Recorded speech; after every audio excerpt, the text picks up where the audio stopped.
오늘 본문에서 우리는 야곱이 12 아들들에게 축복하며 예언하는 말씀을 우리는 읽게 됩니다. 야곱이 12 아들들에게 축복하며 예언하는 그 내용을 통하여 하나님이 우리에게 주시는 마음, 주시는 말씀, 우리가 다음 세대 자녀들에게 기도하며 축복하며 심어주어야 할 하나님의 마음은 무엇일까? 먼저 1절 말씀을 제가 봉독하겠습니다. 야곱이 그 아들들을 불러 이르되 너희는 모이라. 너희가 후일에 당할 일을 내가 너희에게 이르리라. 후일에 당할 일들, 너희의 미래에 맞이할 일들, 얻을 일들, 그 일들을 내가 너희에게 이야기하겠다고. 오늘 야곱이 12 아들들에게 축복하는데 이것이 예언적 의미가 있다는 것입니다. 후일에 당할 일들을 내가 너희에게 예언하겠다, 축복하겠다. 12 아들들에게 다 축복을 했습니다. 28절 말씀 보십시오. 28절 한 절을 함께 봉독하겠습니다.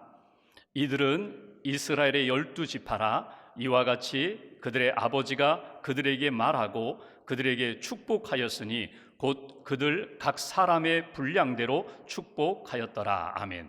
야곱이 12 아들들에게 축복했는데 어떻게 축복했다고요? 예언적 의미로 그들에게 축복하고 또 하나 그들의 분량대로. 여러분, 분량이라는 것은 무엇입니까? 그들의 그릇대로, 그릇 크기대로, 그들의 믿음의 크기대로, 그들이 살아온 삶의 자세와 삶의 중심, 하나님 앞에서 살아온 그 믿음의 그릇대로 이 야곱이 축복했다는 것입니다. 그러니까 자기의 감정이나 자기의 생각이 주도해서 축복한 것이 아니라 하나님이 주시는 마음, 하나님이 바라보게 하시는 미래의 계획, 하나님의 구원 역사, 그 마음을 가슴에 담고 자녀들에게 축복하고 예언하는 내용이 오늘 본문의 내용입니다. 오늘 자녀들에게 축복한 내용 가운데 4명의 아들들에게 오늘 야곱이 축복하는 그 내용을 통하여서 하나님이 저와 여러분들에게 주시는 메시지가 무엇일까? 첫 번째로 맏아들 르우벤에게 준 야곱의 축복 예언을 우리가 듣게 됩니다. 3절 말씀 보실까요? 제가 봉독합니다. 르우벤아, 너는 내 장자요 내 능력이요 내 기력의 시작이라. 위풍이 월등하고 권능이 탁월하다마는 너는 내 맏아들이다. 여러분, 맏이가 얻게 되는 사랑이 있거든요. 첫사랑이 있거든요. 맏이가 받게 되는 복이 있거든요. 장자의 축복이 있거든요. 장자의 은혜가 있거든요. 너는 그 사랑과 그 복을 받았다는 거예요. 이미 르우벤, 너는 나의 사랑과 복을 받았다. 하나님의 복을 받았다. 너는 탁월하다, 월등하다. 그런데 4절 한 절을 같이 봉독하겠습니다. 물에 끓음 같았은즉 너는 탁월하지 못하리니 내가 아버지의 침상에 올라 더럽혔음이로다. 그가 내 침상에 올랐었도다. 아멘. 오늘 르우벤에 대하여 아버지 야곱이 축복하며 예언하는 가운데 너는 내 장자요, 복을 받은 자요, 탁월한 자요, 능력 있는 자인데 오늘 4절 앞부분에 표현한 것처럼 너는 물에 끓음 같았은즉 내 인생이 물이 끓었던 것처럼 그런 일이 있었구나. 여러분, 주전자에다가 물을 넣고 끓이면 이게 수증기로 다 날아가 버립니다. 어느 시간이 되면 분명히 물이 담겨 있었는데 물이 끓은 후에 보니까 빈 주전자예요. 물이 다 날아가 버렸어요. 수증기가 되어서 날아가 버렸어요. 이스라엘에 와디라는 것이 있습니다. 골짜기거든요. 우기가 되면 거기가 큰 강물처럼 물이 풍성하게 흘러내립니다. 그런데 건기가 되면 물이 하나도 없어요. 마른 골짜기가 돼요. 오늘 르우벤의 인생을 아버지는 이렇게 이야기합니다. 내 인생은 풍성한 인생이었는데, 하나님의 복을 받은 인생이었는데, 부모의 사랑을 받은 인생이었는데, 탁월했는데 내 인생이 물에 끓음같이 되어서 내 인생이 다 말라버렸구나. 여러분, 이렇게 이야기하는 근거가 있습니다. 그것은 오늘 여기 4절 후반부에 있는 것처럼 내가 하지 말아야 할 일을 했다는 것입니다. 하나님 앞에 부끄러운 죄를 지었다는 것입니다. 그것은 서모 비라와 동침한 사건에 대하여 아버지 야곱이 지적하는 내용입니다. 특별히 4절을 읽어보시면 아버지가 아들에게 이렇게 표현합니다. 내가 아버지의 침상에 올라 더럽혔다. 그리고 그 다음에는 그가 내 침상에 올랐도다. 너와 나의 관계였는데 아버지의 아들 2인칭에서 갑자기 멀어졌어요. 그가 돼버렸어요. 너에서 그로, 그 얘기 뭡니까? 너와 나 사이가 더 멀어졌다는 거예요. 이 일로 말미암아 너와 나의 사이가 이렇게 멀어졌구나. 하나님이 주신 은혜, 하나님이 주신 사랑, 그 많은 복들을 내가 다 잃어버리게 되었구나. 아버지의 마음은 어떤 마음입니까? 그렇게 하지 않았으면 얼마나 좋았을까. 내가 그렇게 하나님 앞에 부끄러운 일 행하지 않았더라면 얼마나 좋았을까. 여러분, 르우벤이 왜 이런 일을 했을까요? 내가 더 빨리 장자의 권한을 얻고 내가 아버지의 자리에 올라서 내가 힘을 발휘하기 위하여? 물론 그럴 수도 있지요. 그러나 중요한 것은 그가 끓어오르는 정욕을 통제하지 못하고 절제하지 못했기 때문에 결국 이런 과오를 범하게 되었다는 것입니다. 귀한 것을 귀한 것으로 여기고 지키지 못했기 때문에 어느 순간에 천한 것이 들어와서 귀한 자리를 차지하게 되는 그런 인생이 되어버렸구나. 너에게 있는 그 좋은 은혜와 축복, 그 힘, 그 능력, 그 모든 것 다 상실했다고. 오늘 르우벤을 향하여 준 이 아버지 야곱의 예언과 축복을 통하여 우리에게 주시는 첫 번째 메시지가 있습니다. 여러분 안에 있는 끓는 정욕을 절제하시라는 것입니다. 여러분 안에 끊임없이 찾아오는 그 정욕을 조절하고 절제하는 인생이 되어야 하나님이 우리에게 주신 사명도 은혜도 그리고 책임도 감당하는 믿음의 인생이 된다는 거예요. 여러분, 르우벤을 보면서 그가 하나님 앞에 받은 복이 있습니다. 사명이 있습니다. 은사가 있습니다. 이것을 소홀히 여기게 되니까 자기도 모르게 정욕이 밀려왔을 때, 정욕이 찾아왔을 때 맥없이 무너져 내리는 그런 연약한 모습을 우리가 만나게 됩니다. 여러분, 하나님이 주신 사명 소중히 여기세요. 하나님이 주신 사명 그리고 책임, 은사, 은혜 소중히 여기고 여기에 집중할 때에 내 눈에 세상의 정욕들이 보이지 않고 들리지 않고 느껴지지 않는, 뛰어넘을 수 있는 하나님의 사람으로 살아갈 수 있다는 것입니다. 여러분, 장자는 분명히 복된 자예요. 그런데 그 장자의 권세가 중요한 것이 아니라 장자로서의 사명과 책임이 더 중요하다는 사실을 오늘 르우벤은 놓쳐버렸다는 사실입니다. 성경에 보면은 하나님으로부터 많은 은혜와 사명을 받았는데 그 사명을 가볍게 여기다가 실패한 인생으로 끝나는 많은 사람들을 우리는 만나게 됩니다. 대표적인 한 사람을 또 꼽으라면 여러분, 사사기에 나오는 삼손을 꼽을 수 있어요. 그는 나실인이었습니다. 거룩한 백성이었어요. 그러니까 하나님 앞에 거룩함을 지켜가야 할 사람이었는데 그는 나실임의 그 거룩함을 소홀히 여겼어요. 포도주와 독주 가까이 하지 말아라. 그리고 머리를 자르지 말아라. 시체를 함부로 만지지 말아라. 그런데 삼손은요, 그냥 자기 생각대로 기분대로 함부로 살았어요. 블레셋 여인 드릴라와 함께 즐거운 시간을 갖게 되고 비밀, 하나님이 맡겨주신 은사를 가볍게 여기니까 그 자기 힘의 근원에 대하여 쉽게 이야기하고 그로 말미암아 머리가 잘리고 두 눈이 뽑히고 마지막에는 비참하게 인생을 마무리 짓는 것을 우리가 성경을 통해서 읽어볼 수 있습니다. 하나님이 저와 여러분들에게 주신 귀한 은혜가 있습니다. 은사가 있습니다. 사명이 있습니다. 그 모든 것들을 소중히 여기며 지켜갈 수 있는 사람, 그 사람이 우리에게 찾아오는, 우리 안에서 끓어오르는 정욕을 조절하고 정욕에 절제할 수 있는 믿음의 사람이 된다는 것, 하나님이 주신 사명, 책임감을 가지고 하나님 영광 돌리는 그 믿음의 길을 잘 걸어갈 수 있는 저와 여러분들 되시기를 주님의 이름으로 기원합니다. 두 번째로 시므온과 레위에게 주신 예언과 축복의 말씀을 읽게 됩니다. 5절 말씀 보십시오. 제가 봉독합니다. 시므온과 레위는 형제요. 여기 형제, 12명이 다 형제거든요. 근데 성경은 이렇게 표현합니다. 특별히 야곱 아버지가 시므온과 레위를 바라볼 때 너희 둘은 단짝 형제라는 거예요. 많은 형제들 가운데 특별히 가까운, 늘 동행하는 형제라고 그렇게 인정을 합니다. 5절 후반부를 보십시오. 그들의 칼은 폭력의 도구로다. 너희 두 사람이 들고 있었던 그 칼이 하나님 앞에 부끄러운 사건을 만들었다는 거예요. 너희 둘이 연합하여 하나님 보시기에 아름답지 못한 일에 가담하게 되고 너희 둘이 행한 그 모든 일이 하나님 앞에 아름다운 역사를 이루지 못했다. 여러분, 이렇게 야곱이 두 아들에게 이야기하는 근거가 있습니다. 창세기 34장에 보면은 야곱이 아들들과 세겜 땅에 머물러 있을 때에 그 땅의 주장 세겜이 그 야곱의 딸 디나를 능욕했거든요. 그것 때문에 온 가족이 분노했습니다. 이거 가만히 있을 수가 없다. 분노하면서 복수하겠다고. 그때 어떤 일이 일어납니까? 그 능욕했던 세겜이 아버지와 함께 찾아왔습니다. 디나를 사랑하니 결혼하게 해달라고. 그러자 가족이 어떻게 이야기합니까? 우리는 할례받지 않은 민족과는 결혼할 수 없다. 다 할례를 받아라. 남자들은 다 할례를 받게 합니다. 그리고 할례받고 고통 가운데 있을 때 오늘 시몬과 레이가 칼을 들고 가서 세겜 땅에 있는 모든 남자들을 다 죽여버리는, 복수하는 일이 나타나게 됩니다. 그런데 성경은 6절 말씀 보실까요? 6절 후반부에 보면 야곱이 이 사건에 대하여 이렇게 설명을 합니다. 6절 후반절, 그들이 그들의 분노대로 사람을 죽이고 그들의 혈기대로 소의 발목 힘줄을 끊었음이로다.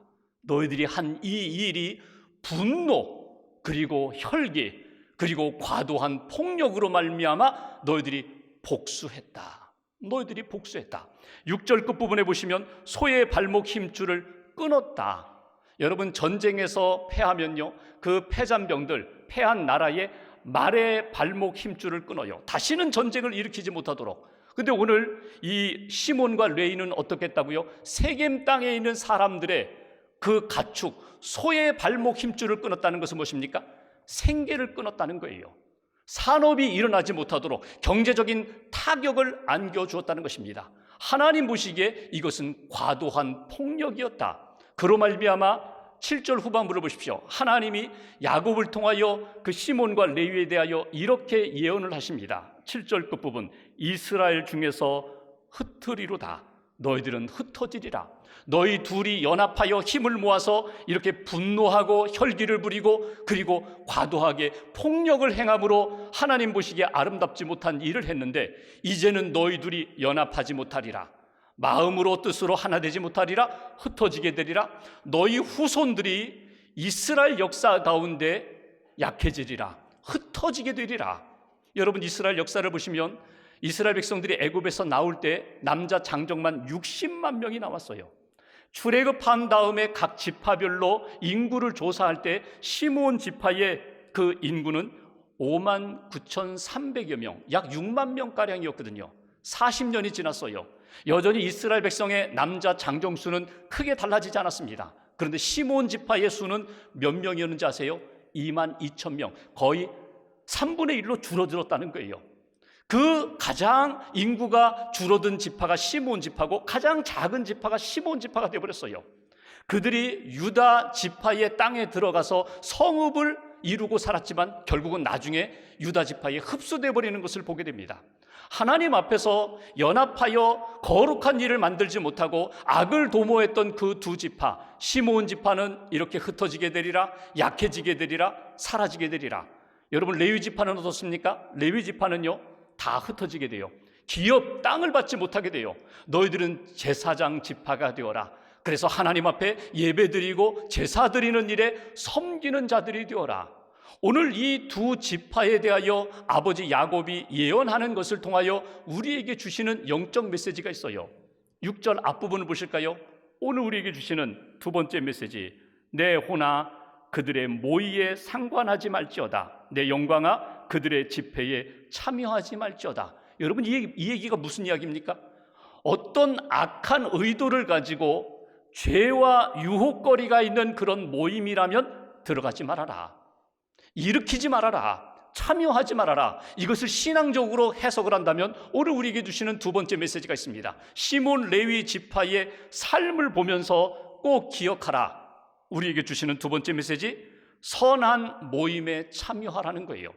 하나님이 기뻐하시는 사람들과 함께 하나님이 기뻐하시는 역사가 나타나는 그 일에 내가 마음을 모아야 된다, 뜻을 모아야 된다, 힘을 모아야 된다.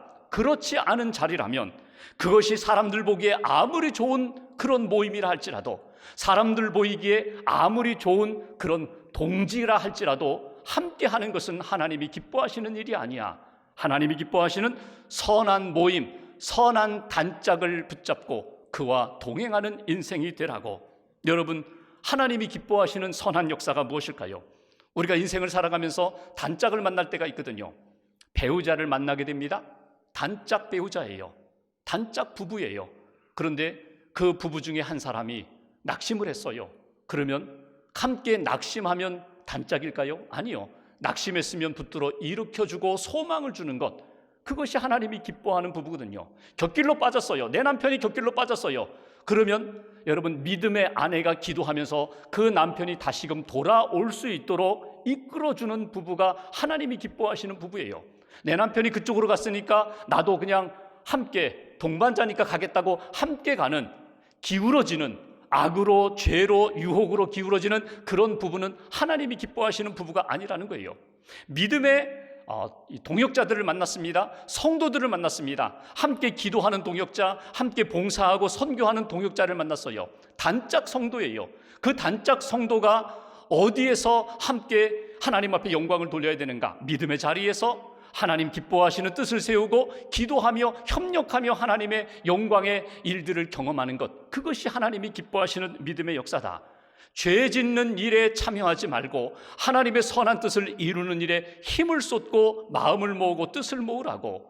여러분, 사도 바울이 믿음의 아들 디모데에게 권면한 디모데전서와 후서를 보면은 하나님 앞에 거룩한 백성이 걷는 길에 대하여 이렇게 권면한 내용들을 읽어볼 수 있습니다. 그 가운데 디모데후서 2장 22절에 보면 바울이 믿음의 아들 디모데에게 이렇게 권면합니다. 너는 청년의 정욕을 피하고 주를 깨끗한 마음으로 부르는 자들과 함께 의와 믿음과 사랑과 화평을 따르라고.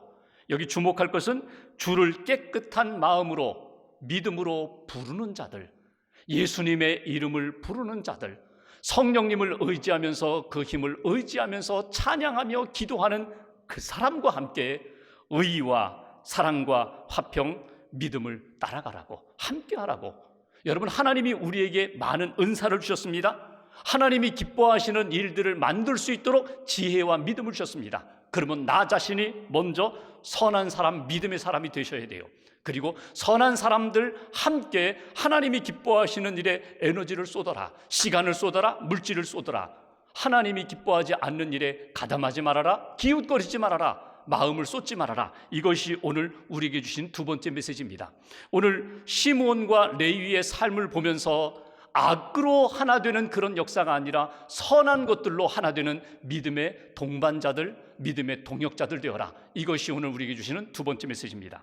마지막으로 유다를 향한 아버지 야곱의 예언이 있습니다. 8절 말씀 보실까요? 8절 한 절을 함께 봉독하겠습니다. 유다야, 너는 내 형제의 찬송이 될지라. 내 손이 내 원수의 목을 잡을 것이요 내 아버지의 아들들이 내 앞에 절하리로다. 여기 보시면 유다를 높여주시는 말씀을 보게 됩니다. 유다라는 이름이 찬송이라는 이름이거든요. 찬양이라는 의미를 갖고 있거든요. 근데 오늘 이렇게 말씀하십니다. 유다야, 너는 넷째 아들이지만 다른 형제들로 말미암아 높임을 받을 것이다. 인정을 받을 것이다. 찬송을 받는 게 찬양을 받을 것이다. 아, 유다가 대단해, 유다가 대단해, 이렇게 높임을 받게 될 것이다. 9절 말씀 보시면 유다는 사자처럼, 사자 새끼처럼 힘을 발휘할 것이다. 지도력을 발휘할 것이다. 10절 말씀에 보시면 유다가 왕권을 얻게 될 것이다. 실제로 이스라엘 역사에 보면 유다 지파만큼 왕 많이 배출한 지파가 없어요. 다윗도 거기에서 나왔고요. 유다 지파를 통하여 다윗의 왕조가 이어져 가는 것을 보게 됩니다. 11절 말씀 보시면 유다가 번영, 특별히 경제적 번영을 누릴 것이라고 말씀합니다. 그러면서 이런 비유를 들었죠. 여기 나귀를 포도나무에 붙들어 메었어요. 포도나무는 여러분 아시죠? 든든하지 않습니다. 뽕나무처럼 튼튼하지 않아요. 그러니까 나귀가 줄을 당기면 포도나무가 흔들리게 되고 맺혀있는 포도 열매가 떨어지게 되거든요. 이렇게 손실이 있다 할지라도 걱정하지 마라. 내가 너희들에게 경제적인 문제에 대해서는 내가 보장을 해줄게. 너희 인생이 높임받을 거야, 힘을 얻을 거야, 왕권을 차지할 거야, 경제적으로 번영하고 부강한 그런 지파가 될 거야. 근데 이런 복보다, 어찌 보면 세상의 복보다 더 귀한 복은 10절에 나오는 것처럼 실로가 오시기까지. 여기 실로가 무엇입니까? 실로라는 것은 첫 번째 성막이 있던 그 지명이거든요. 실로라는 의미는 평화를 가지고 오는 자, 왕권을 가지고 오는 자, 그가 오시기까지 너희를 내가 지켜주리라, 붙들어주리라. 여러분, 이 말씀 실로가 의미하는 가장 중요한 뜻은 예수 그리스도 메시아가 너희 유다 지파를 통하여 이 땅에 임하게 될 것이다. 여러분, 유다 지파가 받은 복 가운데 가장 귀한 복이 뭐예요? 예수님을 모시는, 예수님을 이 땅에 보내는 지파의 역할, 그런 복의 통로, 생명의 통로로 하나님이 삼으시겠다는 것입니다. 여기 한 가지 궁금한 것이 생겨요. 그렇다면 유다가 도대체 어떤 일을 했기 때문에 이런 엄청난 복을 받았을까? 유다는 도대체 어떤 인생을 살았기 때문에 야곱이 너를 통하여 하나님의 구원의 역사가 나타날 거야, 세상이 누리고자 하는 모든 복을 네가 다 받게 될 거야, 도대체 유다의 인생이 어떤 인생입니까? 창세기 38장에 보면은 유다가 37장에 여러분 형제들이 요셉을 팔잖아요. 죽이자 할 때 유다가 뭐라고 합니까? 죽이지 말고 그냥 팔아버리자. 요셉이 팔렸어요. 그리고 39장에 보면은 요셉이 보디발 집에서 종살이하는 것으로 나타납니다. 그 샌드위치 중간에 38장에 유다의 삶의 모습이 나타나요. 유다가 가족 공동체에서 떠났습니다. 이방 여인과 결혼했습니다. 아들들을 낳았습니다. 며느리도 보았습니다. 그런데 아들들이 죽어요. 그리고 맏며느리 다말과 함께 부도덕한 관계를 맺는 실수를 범하게 됩니다. 가정에, 자기 인생의 큰 오점이에요. 아픔이에요. 그런데 어느 순간에 그가 다시금 이 흉년의 때에 다시금 집으로 돌아와서 형제들과 함께 애굽에 내려가서 요셉에게, 그 애굽의 총리에게 양식을 구하는 장면으로 나타나는 것을 보게 됩니다. 바로 이런 상황 가운데 가장 영향력 있게 지도력을 발휘한 사람이 누군가 하면 유다입니다. 아버지를 설득하죠.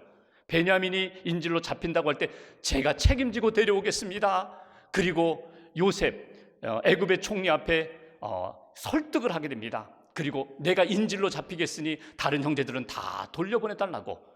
그리고 이 모습을 누가 보았다고요? 요셉이 보았습니다. 아버지 야곱이 보았습니다. 그러면서 야곱의 마음 가운데 유다, 저 아들은 하나님의 은혜를 받은 아들이야. 하나님의 은총 가운데 복의 복을 받은 아들이야. 여러분, 우리가 자녀들을 위하여 기도하는 것, 축복하는 것, 여러분 결코 헛되지 않습니다. 자녀들의 가슴에 새겨질 것이고 삶에 새겨질 것이고 그 말씀과 기도대로 반드시 하나님 앞에 하나님께서 영광의 열매를 거두게 하실 것입니다. 2차 세계대전 당시에 영국의 한 군인이 참전했다가 총상으로 그만 세상을 떠나게 됩니다. 그 임종의 시간에 군목 목사님이 임종 기도를 합니다. 그리고 마지막 하고 싶은 이야기가 없느냐고. 이 병사가 이런 이야기를 해요. 고향에 계신 어머니에게 찾아가셔서 어머니, 아들이 아주 환한 얼굴로 천국을 바라보며 주님의 품에 안겼습니다. 어머니의 아들답게, 믿음의 아들답게 주님 나라 갔습니다. 전해주십시오. 또 교회에 가면 선생님 한 분이 계시는데 그분에게 가서 전해주십시오. 선생님이 전해주신 말씀 때문에 제가 예수 믿고 구원받았습니다. 선생님 감사합니다. 선생님 앞에, 선생님 주신 말씀 앞에 부끄럽지 않게 살아서 감사합니다. 꼭 전해주십시오. 목사님이 장례식 끝나고 그 고향에 가서 선생님을 찾아갔어요. 근데 선생님이 교회학교 교사를 그만두셨어요. 얼마 전에. 왜 그만두셨느냐고 했더니 이분이 이런 얘기를 합니다. 이렇게 내가 계속해서 말씀을 아이들에게 가르치는데 성과가 없어서, 보람이 없어서, 지쳐서 그만두었다고. 그런데 목사님의 이야기를 듣고 보니까 그 젊은이가 내가 전한 그 말씀, 복음 때문에 예수님 믿고 천국 갔다면 내가 다시금 교사로서 섬기겠다고. 여러분, 하나님의 은혜와 복을 받은 우리들이 하나님이 내게 주신 사명과 은사를 가볍게 여기지 마세요. 여러분, 우리 안에 끊임없는 시험과 유혹과 정욕이 밀려올 때에 하나님께 집중하세요. 말씀에 집중하세요. 사명에 집중하세요. 그리고 오늘 내가 뿌리는 이 씨앗이 반드시 내일 열매로 나타난다는 것, 내가 오늘 살아가는 이 삶의 여정이 내일 반드시 결과로 나타나게 된다는 것, 하나님 앞에 다시 한번 믿음으로 고백하고 확인하시면서 자녀를 위하여, 다음 세대를 위하여 기도하며 믿음의 본을 보일 수 있는 저와 여러분들 되시기를 주님의 이름으로 기원합니다.